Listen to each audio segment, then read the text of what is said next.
Evangelho de João, capítulo 21, versículo de número 15.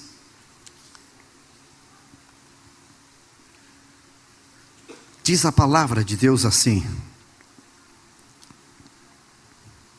depois de terem comido, perguntou Jesus a Simão Pedro: Simão, filho de João, amas-me mais do que estes outros? Ele respondeu: sim, Senhor, tu sabes que eu te amo. Ele lhe disse: apacenta os meus cordeiros. Tornou a perguntar-lhe segunda vez: Simão, filho de João, tu me amas? Ele lhe respondeu: sim, Senhor, tu sabes que eu te amo. Disse-lhe Jesus: pastorei as minhas ovelhas. Pela terceira vez lhe perguntou: Simão, filho de João, tu me amas? Pedro entristeceu-se por ele lhe ter dito pela terceira vez: tu me amas? E respondeu-lhe: Senhor, tu sabes todas as coisas, tu sabes que eu te amo. Jesus lhe disse: apacenta as minhas ovelhas. Amém. Você pode tomar o seu lugar, amado.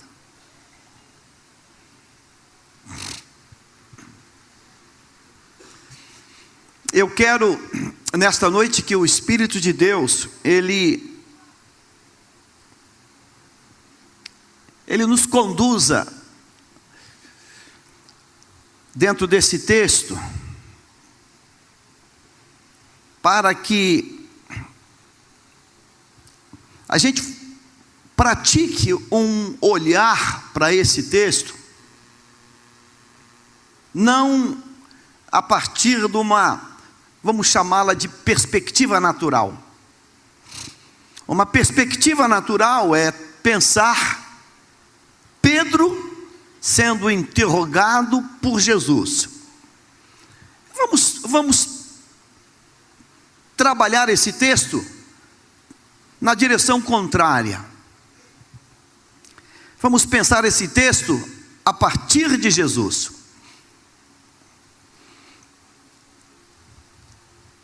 Esse texto está dentro de um contexto maior,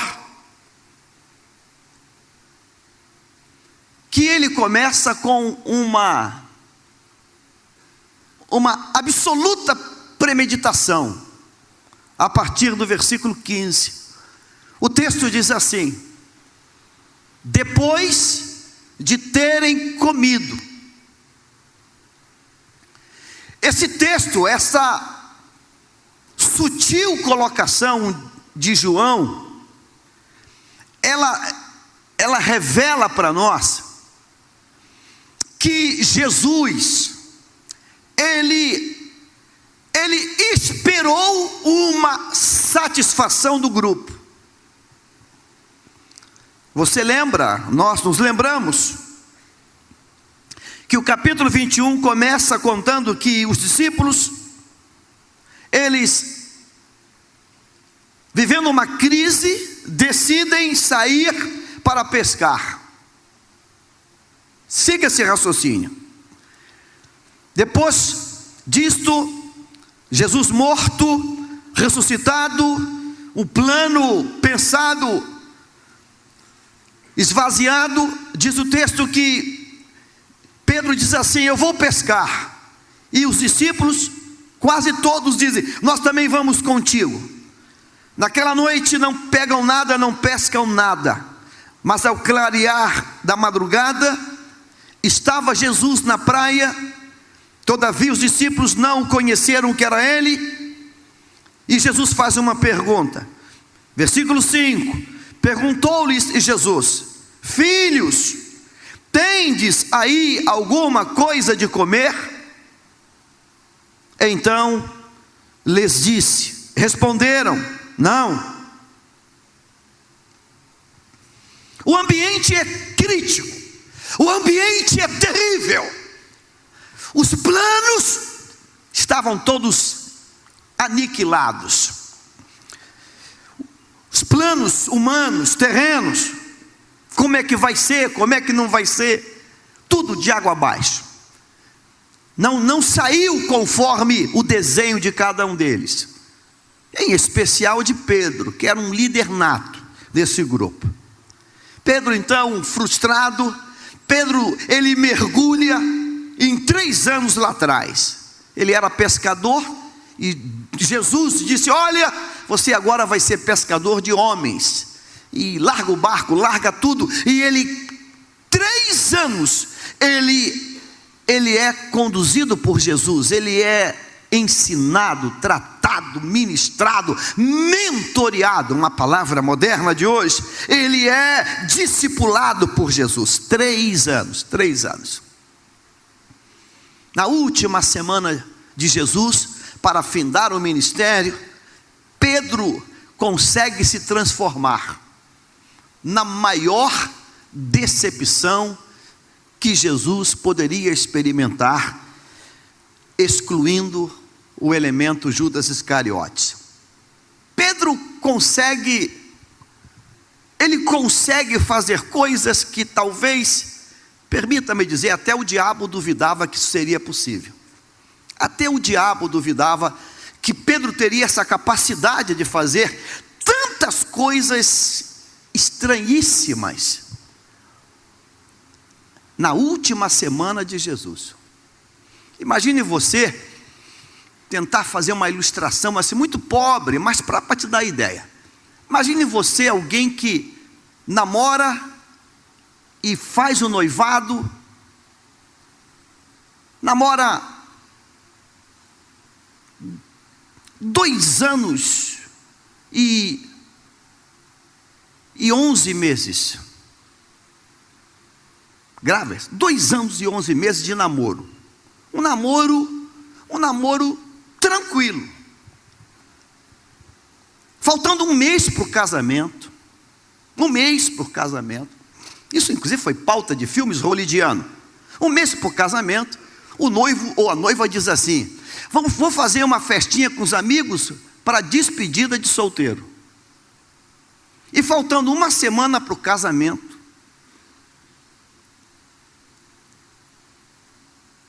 a pessoa sai e faz tanta coisa doida, tanta coisa maluca, que o outro vai assim: meu Deus, foram quase 3 anos de namoro. Vou pensar umas maluquices. Eu não sabia que ele fumava, eu não sabia que ele bebia, eu não sabia que ele usava drogas, eu não sabia que ele era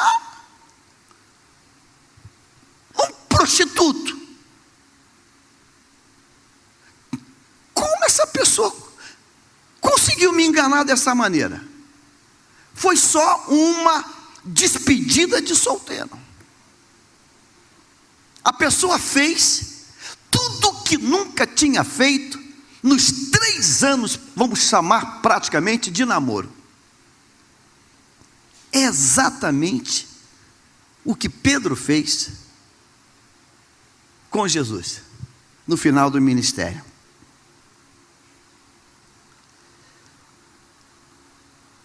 Evangelho de Lucas, capítulo 22, versículos 50 e 51. Vamos ler uma primeira coisa aqui. Lucas 22. Lucas é o historiador, é médico, é o médico amado. Mas olha a maneira que Lucas faz essa narração. Então, diga um deles. Quem é um deles? Não, sujeito o quê? Indeterminado. Lucas é diplomático, gentil. Isso é o quê? É um espírito de corporativismo. Então um deles feriu o servo do sumo sacerdote e cortou-lhe a orelha direita. Aí está o toque do médico. Foi à direita que ele fez. O ferimento foi na direita. 51. Mas Jesus disse: deixe-os, basta. E tocando-lhe a orelha, o curou. Isso é Lucas narrando. Vamos ver o que João narra do mesmo evento. Capítulo 18, versículos 10 e 11. João agora. Você pode ler para mim? Então, Simão Pedro, que tinha uma espada, desembainhou-a e feriu o servo do sumo sacerdote, cortando-lhe a orelha. Lucas disse que ele fez o quê? Alô? Feriu.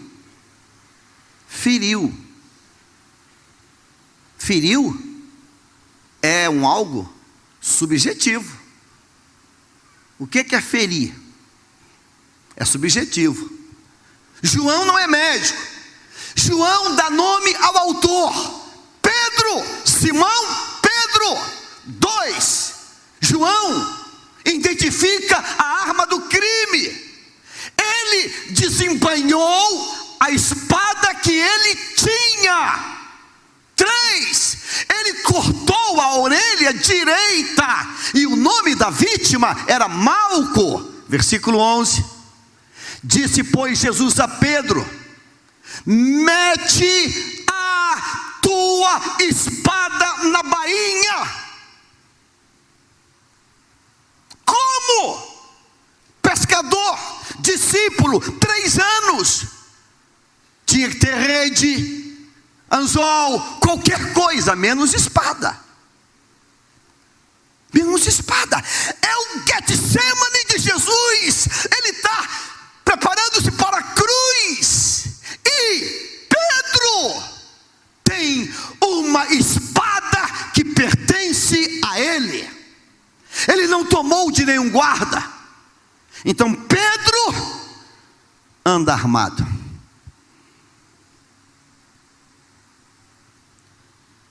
Está cheio de crente hoje andando armado. Não é de arma a arma.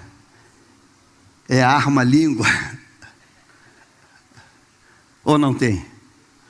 Hein? Pedro é uma frustração total. Uau! Você está comigo esses anos, esses meses. Olha quem fala. Pedro, mete, diga, a tua. Uau! A tua espada. A tua. Não, você quer? É que eu dei um empurrão no guarda deles, que veio te prender, e a espada caiu, eu peguei. Não. É a tua. Ou seja, você foi ao Getsemane comigo? Diga assim, armado. Tem gente que vem para os movimentos de Deus e vão armados. Foi armado. Veio armado. Pedro, tu veio para o momento crucial armado, Pedro. Foi armado, cara. Uau! Isso é muito forte. O último milagre de Jesus tem uma característica. Leia comigo um texto, João capítulo 9, versículo 2. João capítulo 9, versículo 2. Vamos ler? Vamos, 1, 2, 3. Perguntaram-lhe os seus discípulos: Rabi, quem pecou? Este ou os seus pais, para que nascesse cego? O moço era cego, e os discípulos perguntam: por que ele é cego? Ele é cego porque ele pecou? Ou ele é cego porque os pais pecaram? Essa pergunta vai ficar elástica. Essa pergunta vai crescer. Essa pergunta pode ser adicionada de um adendo. E Jesus podia dizer, ele falou assim: olha, não foi ele, nem os pais. Depois do Getsemane, complicou essa pergunta. Tem gente que está ferido porque foi o crente que feriu. Já pensou quando ele chegasse em casa? Marido, tu está sem orelha. Como é que tu perdeu a orelha? Foi o crente. Como é que tu vai botar o óculos agora, marido? Tu está sem a orelha direita. Como? Não foi eu, não foi meu pai, foi o pastor Pedro.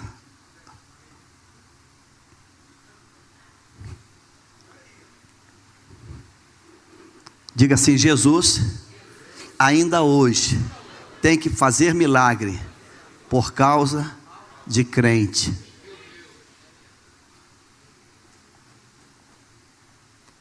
Polícia Federal prendeu um grupo de crentes, está no jornal aí.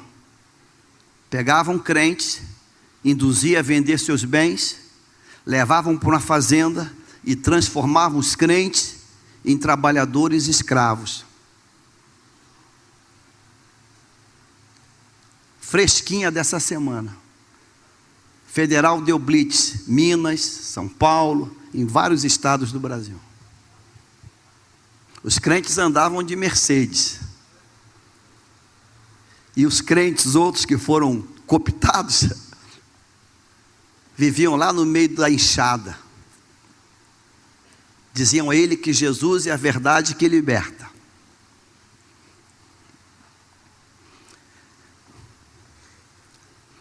Eu quero dizer misericórdia hoje, porque eu gostaria que Jesus não tivesse que produzir milagre por dano que eu estou provocando. Quando você produz escândalo, você obriga o céu a produzir milagres. Você obriga o céu. Jesus teve que botar uma orelha no lugar, e não foi o diabo que cortou, não foi um principado que cortou, não foi um demônio que cortou. Quem cortou a orelha foi um crente. Misericórdia. Misericórdia. Misericórdia. Será que você já parou para pensar nisso? Que às vezes, uma colocação, a gente está cortando a orelha de alguém. Pensei o que esse meu irmão em Cristo, coitadinho, será que eu posso tomar Santa Ceia? Talvez alguém tenha dito. Não pode não.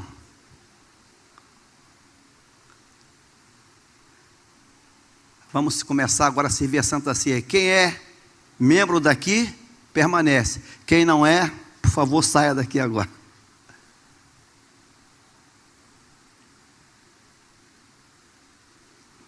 Aqui na igreja tem uma pessoa que ouviu pela rádio uma campanha. Essas campanhas de mandar pedido para algum país qualquer aí para ser orado. E ela fez a cartinha dela e foi lá. Faltou o culto aqui, foi lá. E chegou lá no altar e trouxe a cartinha. Traz aqui a cartinha para ir para... Não vou falar o nome, detalhar mais. Ah, sim, ótimo. E cadê o dinheiro? Qual o dinheiro? O valor. O sacrifício.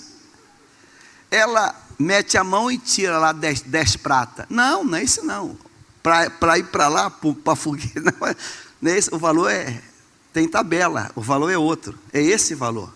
Mas isso eu não tenho. Não, isso não, então não. Mas, não, então pode, vaza. Vaza. Não.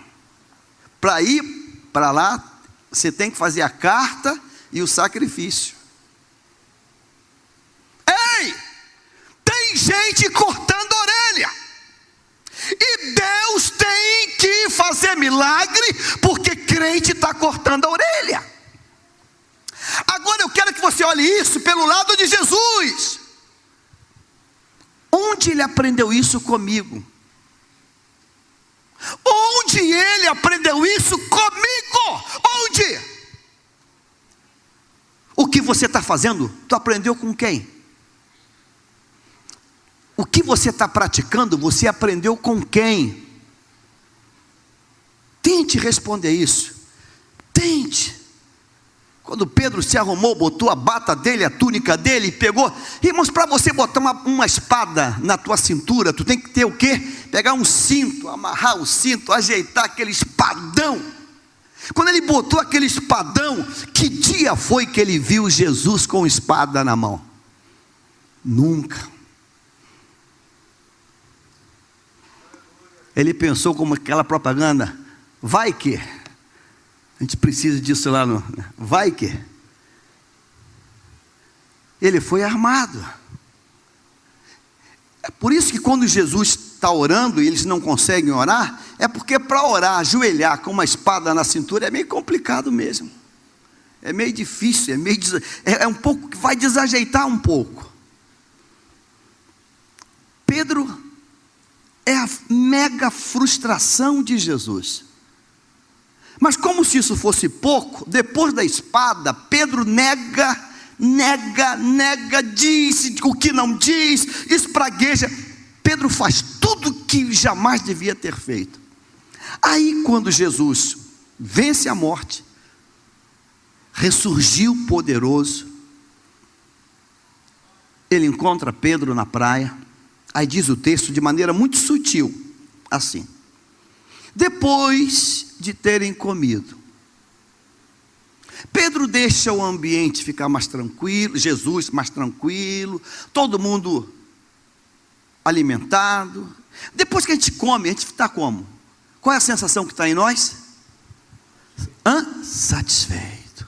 Todo mundo tranquilo, satisfeito. Depois de terem comido, todo mundo tranquilo, numa nice, tranquilo, boa, Jesus começa: Pedro, tu me amas? Aí Jesus faz 3 vezes a mesma pergunta.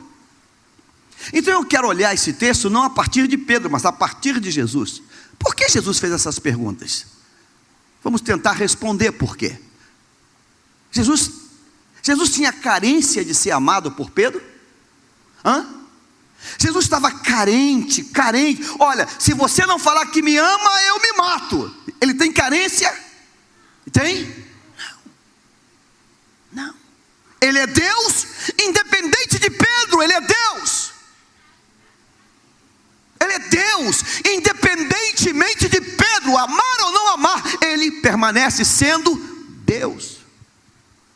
Pedro, tu me amas? Parece alguém que está assim, querendo rogar uma declaração de amor, que porque não sente segurança no amor dessa pessoa. Pedro, tu me amas? Tu me ama? Pedro, tu me ama? Alguém carente, uma carência. Na verdade, irmãos, o que Jesus está fazendo aqui é ensinando para nós. Ele diz em Mateus capítulo 11: aprendei de mim que sou manso e humilde. Ele parou aí, mas dentro desse manso e humilde tem um aspecto nele que é algo inacreditável. Ele é longânimo, e longanimidade de suportar quem fez tudo para não ser suportado. Nesta noite, antes de tomar este pão, eu peço a Deus que Deus nos conceda um pouco desta capacidade de amar quem nos decepcionou, quem nos frustrou. Porque esse texto está na Bíblia e é o último capítulo de João. Não é para tratar com Pedro, é para tratar conosco. Eu preciso olhar para alguém e falar assim: rapaz, você foi a maior decepção da minha vida. Mas com tudo isso, quando eu te perguntar se você me ama, na verdade eu estou falando outra coisa. Eu te amo, eu te amo, eu te amo, eu te amo, eu te amo, eu te amo. Eu te amo, eu te amo. Se Pedro respondesse: Pedro, tu me amas? Não. Pedro, tu me amas? Não. Pedro, tu me amas? Não. Então fique sabendo que eu continuo te amando mais. Eu continuo te amando. Porque o amor de Deus não é condicional ao nosso amor para com Ele. É o contrário. Ele nos ama mesmo quando nós não tínhamos nenhuma relação para com Ele. Ele nos ama. Ele nos ama. Aonde eu quero chegar nesta noite? Será que eu não estou sendo muito duro com quem me decepcionou? Será que eu não estou sendo muito duro com quem me frustrou? Porque Jesus, que é o modelo maior, Ele ensina 3 anos alguém, Ele opera maravilhas 3 anos diante de alguém, Ele permite que esse alguém ande por cima da água. Talvez no fundo ele imaginava, esse é o cara. E quando chega no Getsemane, na semana final, esse que andou sobre as águas, mete a mão da bainha e tira uma espada. Uau! Ele tem uma espada. Como? Como? Por quê? De onde? Como? A gente tem coisas que fazem os céus tremer. Atitudes, comportamentos que fazem as estruturas do céu de não acreditar que aquilo é verdade.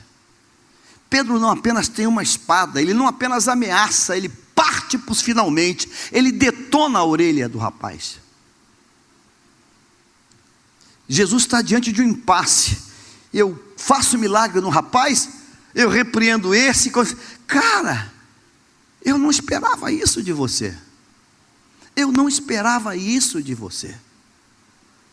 Alguém outro dia disse aí que foi falar com uma autoridade do país, e quando chegou lá, entrou na sala, a autoridade estava sob um efeito de algum líquido diferenciado. Imagine você como é que você fica chocado com isso. Meu Deus, você vai falar com alguém que você tem uma imagem linda e uau! Fui falar com alguém e encontrei alguém completamente fora do seu ponto de equilíbrio, vamos chamar assim. Lembro, há uns anos atrás, muitos anos, eu era vendedor ainda, e tive um furto dentro do meu carro, e eu fui numa organização própria, vamos falar assim, para fazer uma queixa.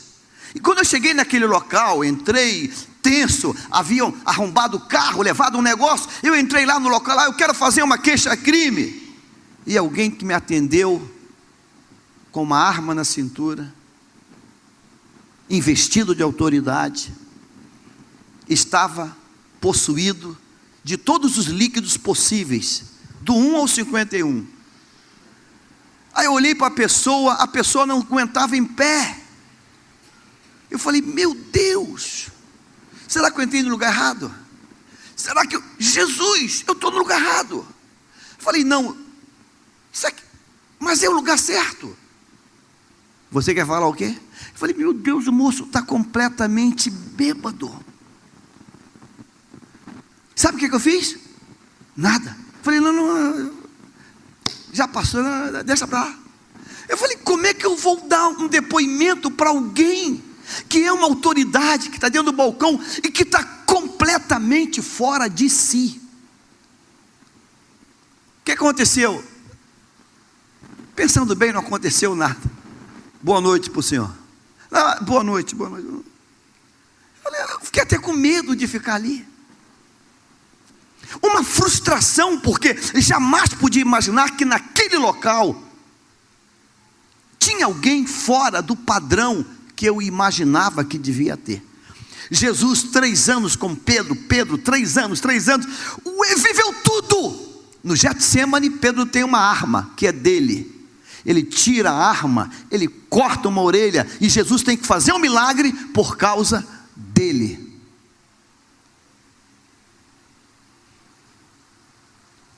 Tem crente dando trabalho ao céu, não fazendo trabalho para o céu, mas dando trabalho ao céu. Aí ele chama Pedro e diz, Pedro, tu me amas? tu me amas, tu me amas. Ele não está falando apenas com Pedro, está falando comigo. Aí eu tenho que tirar esse texto e tirar para mim aqui um princípio, que eu preciso hoje, ao tomar este pão, eu preciso dizer: Deus, eu não posso ter nenhuma atitude diferente da tua para com as frustrações desse caminho que eu e que você tem. Cada dirigente aqui sabe muito bem o que eu estou falando. Você convive com alguém que você acredita, que você investe, que você imagina, e essa pessoa torna-se uma grande frustração. Você, meu Deus, acreditei tanto, eu investi tanto, eu desejei tanto, e você, uau. Domingo à noite tive mais um presente de Deus nessa igreja. Tinha um texto, a palavra para pregar. Quando eu estou no alto do púlpito, apresentando os aniversariantes, vem uma voz, e a voz disse para mim: Leila, tá ali. Chamei o líder dos jovens que estava comigo aqui, falei com ele assim: diga para Leila que ela vai pregar. Sabe há quanto tempo da pregação? 5 minutos? 4 minutos? 40? Deus, não, 5 minutos, 4 minutos. Nem olhei para a reação dela, porque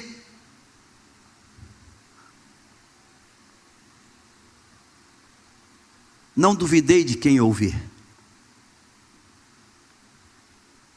Estava tranquilo. Nem me preocupei. Nem me preocupei. Sabe,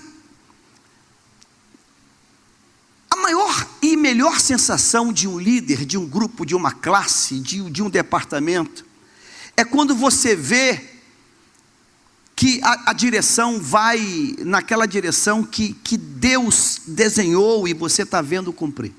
Agora Jesus, ele tem exatamente o contrário com Pedro. Mas Pedro consegue dizer: Deus, olha, foram 3 anos, mas eu vou mudar tudo isso. Pense qualquer outra coisa. Pense um pai que investe no estudo de um filho numa área. Meu filho vai ser, sei lá, engenheiro, sei lá, qualquer coisa. E você investe tudo que você pode investir. Aí quando ele termina aquele curso, não, só eu mudei de ideia. Eu vou, sei lá,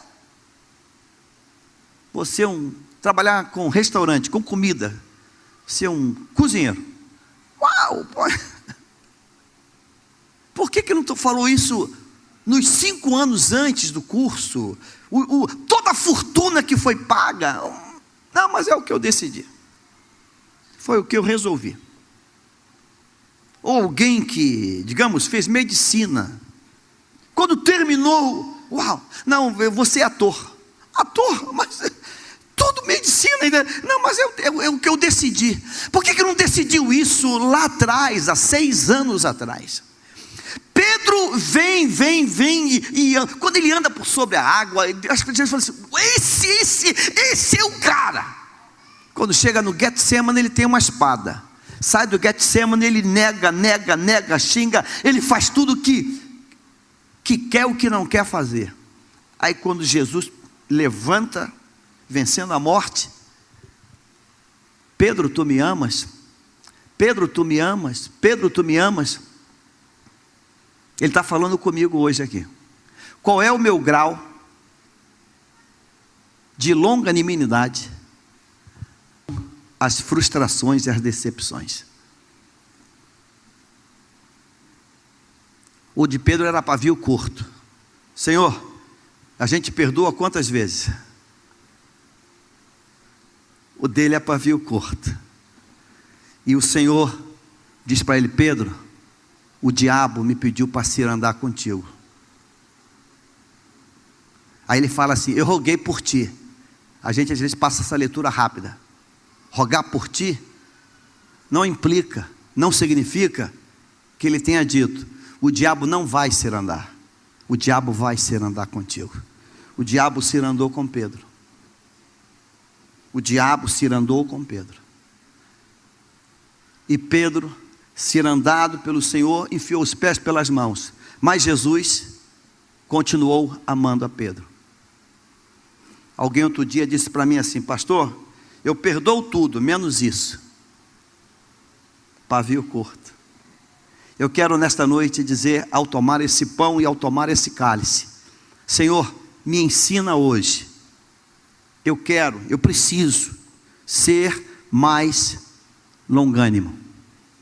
Eu preciso hoje ser mais longânimo. Sabe o que é longanimidade? É uma paciência na potência mais elevada que se possa pensar.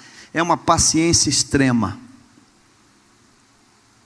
A gente quer investir, a gente quer amar, a gente quer endossar as coisas que são muito bacaninhas para nós. Mas a gente precisa aprender a conviver, porque Deus faz isso. A conviver com o contraditório e conviver no mesmo nível de relação. Tu me amas? Tu me amas? Tu me amas? Não é que eu quero ouvir a tua resposta. Não é que eu esteja carente. É porque eu quero dizer para você que mesmo com tudo aquilo do Getsemane, com todas aquelas palavras que você falou, eu continuo querendo você do meu lado. Eu continuo querendo que você esteja comigo. Eu continuo que você permaneça andando comigo. Tu me amas? Eu quero você comigo. Eu garanto para você, Pedro, que aquela imagem da espada, eu já apaguei. Aquela imagem das palavras, eu já apaguei. Aquelas negações todas, eu já apaguei. E eu provo que eu apaguei quando eu digo: cuida das minhas ovelhas. Cuida do meu rebanho. Cuida. Às vezes a gente, ouvindo alguns colegas: por que não faz isso logo? Por que não faz isso, Wilson? Por que não detona logo? Por que não faz logo isso?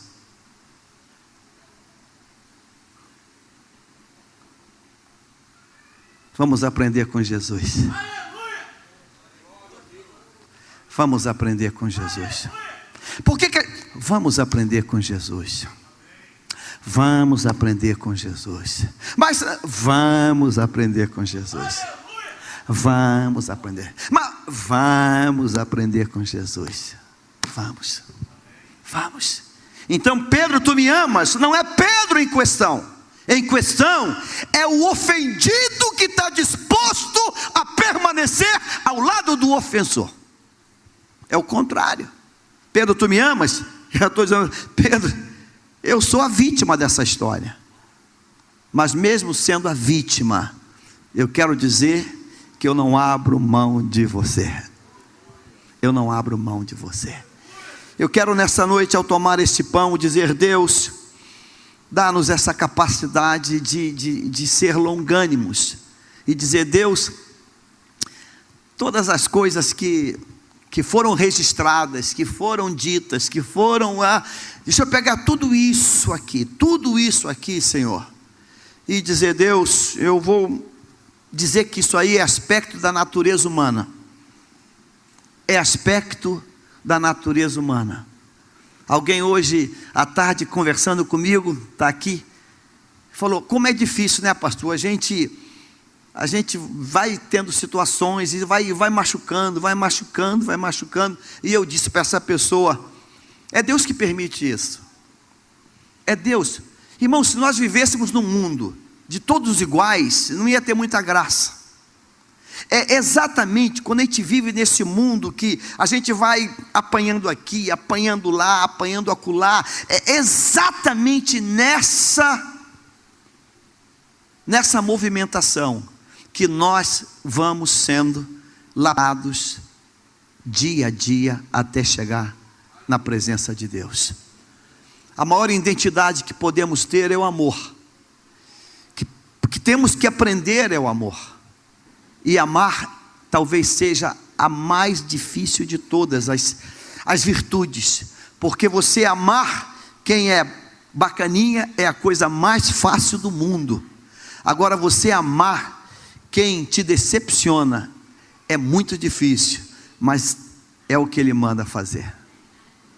Eu quero nesta noite abrir um parênteses e perguntar a você: quem você tem na tua memória que te provocou uma grande decepção? Queria que você pensasse nisso.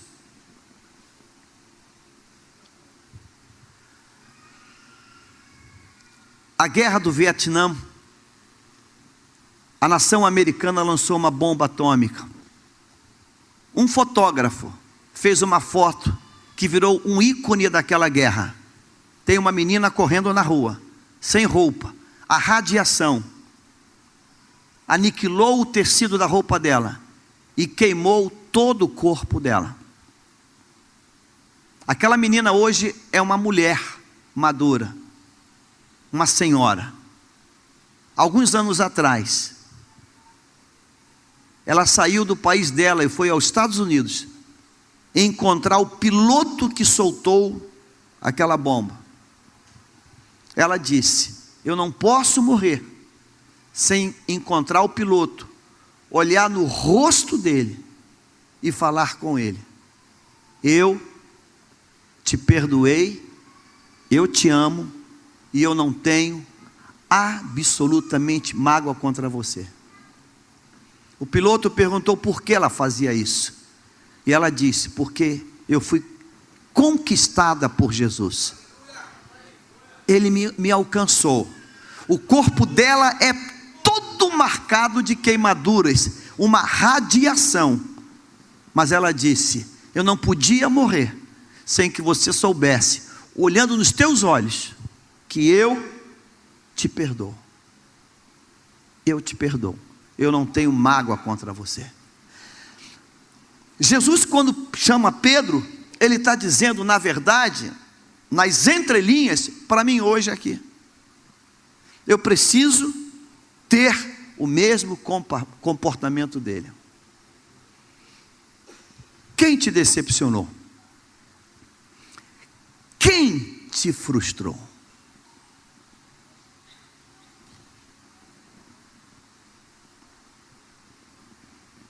Vou fazer uma coisa aqui, é até um tanto antiético.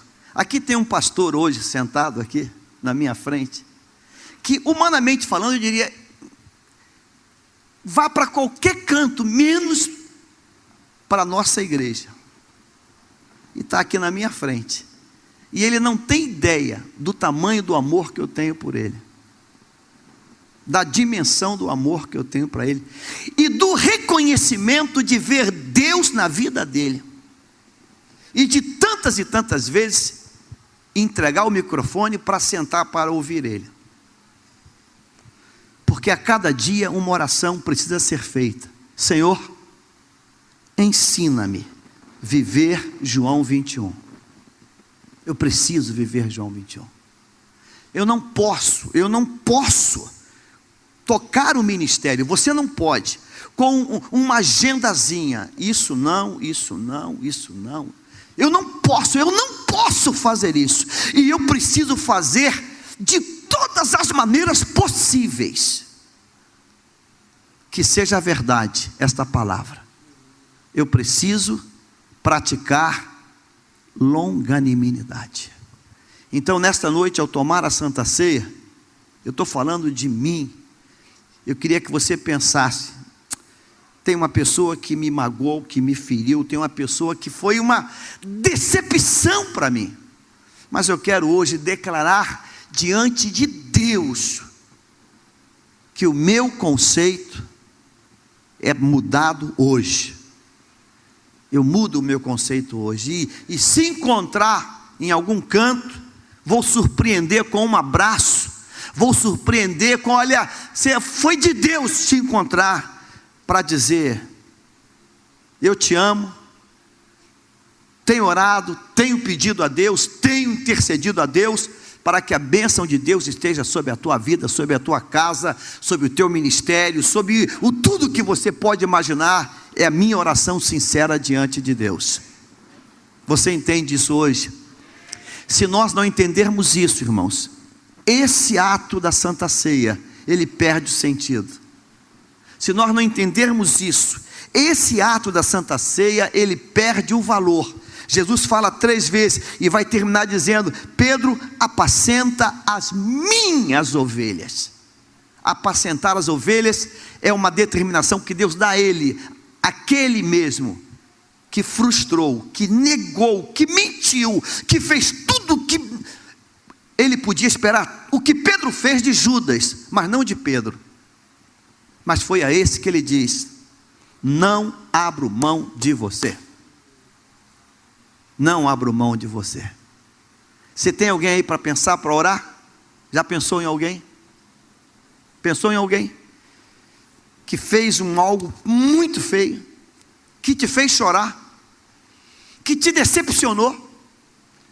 Eu quero que você ore exatamente por essa situação. Exatamente por essa situação. Alguém que, pastor, olha, para mim acabou. Não acabou não. Deus pode estar dizendo para você hoje: faz algo diferente. A Bíblia diz que Deus mudou a sorte de Jó, quando Jó começou a orar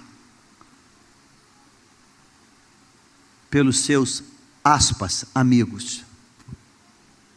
Jó tinha tudo para dizer, vocês, mas Jó falou: não, vou inverter essa coisa. E Jó começou a orar por eles. Quem foi que te frustrou ministerialmente? Quem foi que te machucou? Quem foi? Quem foi que te feriu? A pergunta de Jesus para Pedro não é para Pedro, é para mim hoje.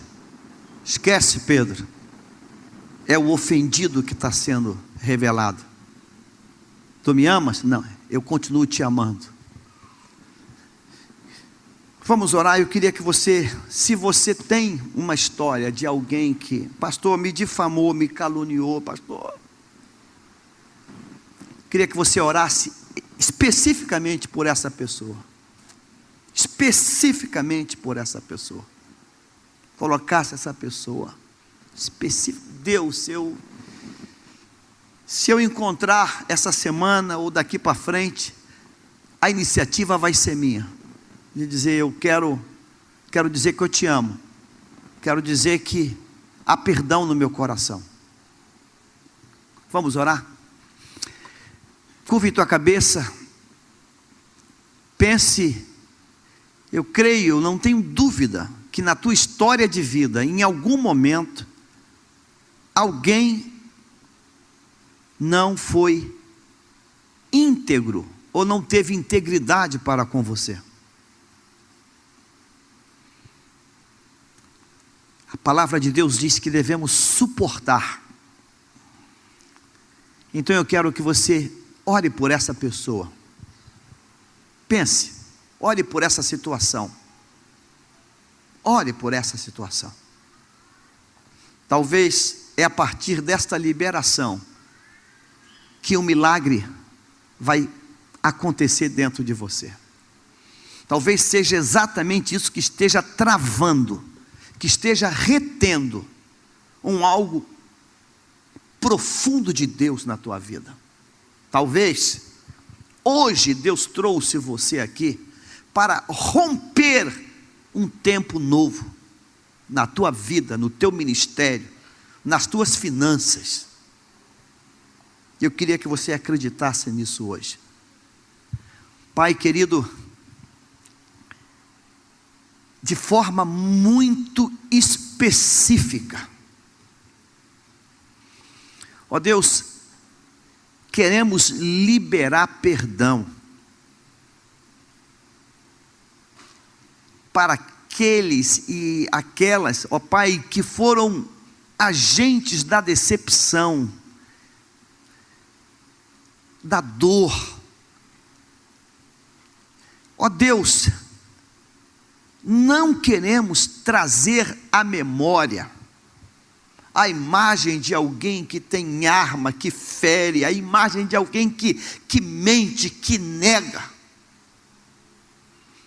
Tu estás dizendo para mim hoje, que se não houvesse essa longanimidade que Paulo diz aos Efésios, Pedro nunca mais exerceria o ministério no reino do Senhor.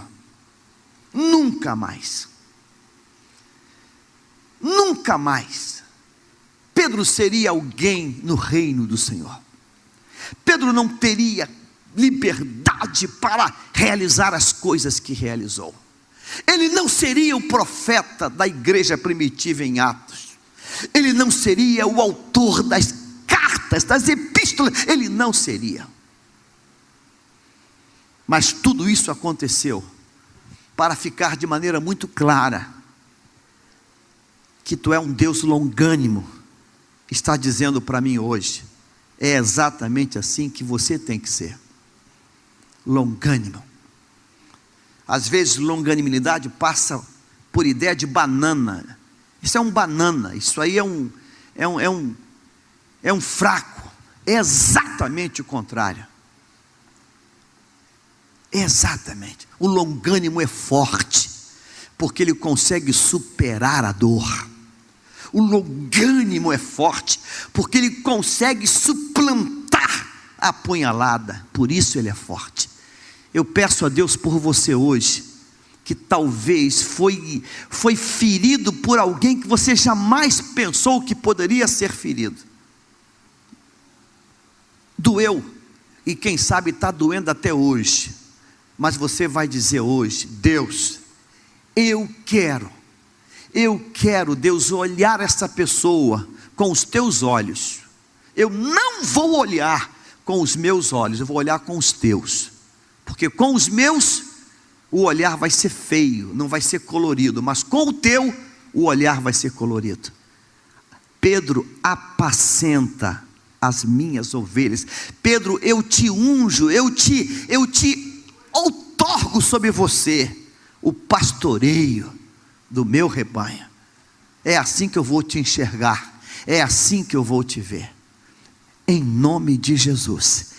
E eu peço a Deus que quando tomarmos o pão e o vinho hoje, em nosso coração, haja um esvaziar de tudo aquilo que precisa ser esvaziado.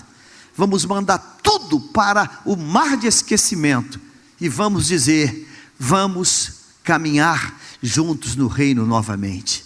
Você pode dizer amém hoje? Pode dar um glória a Deus hoje, meu irmão?